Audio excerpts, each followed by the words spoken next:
Эта история называется «Стук в окно». Короче, я одна была дома, лежала так себе спокойненько, даже не придавала никому ничего значения. Моя сестра вела себя странно. Вдруг она прибежала, вдруг, я не знаю, что произошло, но что-то точно произошло. Она была какая-то странная, не звонила, не писала мне.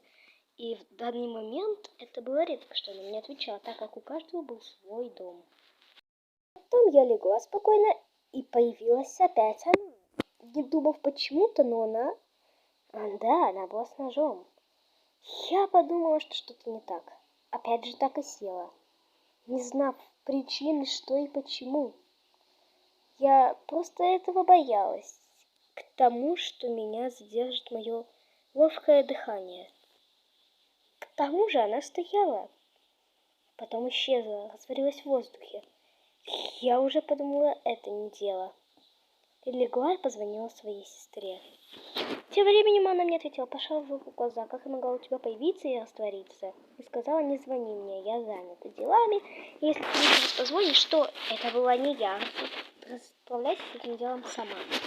Я сказала, я смотрела в окно, в другое окно. Но мне показалось, что кто-то следит за мной через другое окно. Не думав,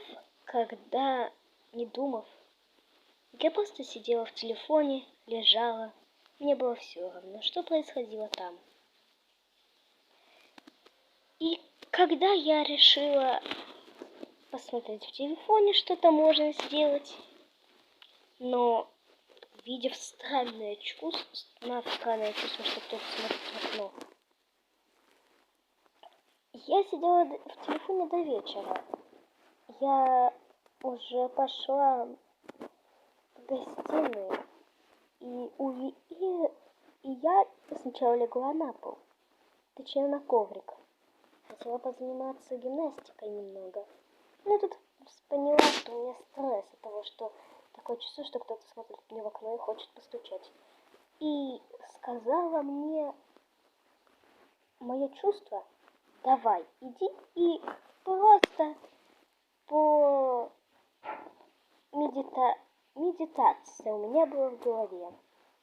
Тем временем я быстренько побежала. И тем временем я бежала до дивана быстрым бегом, несмотря на окно. Перейдя на диван, я села спокойно и говорила мне мое чудо, что и потом я смотрела телек спокойно, я медитировала, кто-то постучался в окно. Я подумала, ай, ладно, стучит же кто-то в окно, это же не так страшно. Когда и я не обратила на это внимания, как-то постучала сильным грохотом, я испугалась немного. И боязненная ситуация, знаете, я медитировала, и кто-то мне стучал в окно. На протяжении всего этого я просто сидела с спокойным взглядом. Но подумав, что это не дело, я не решала этого, потому что я боялась этого всего.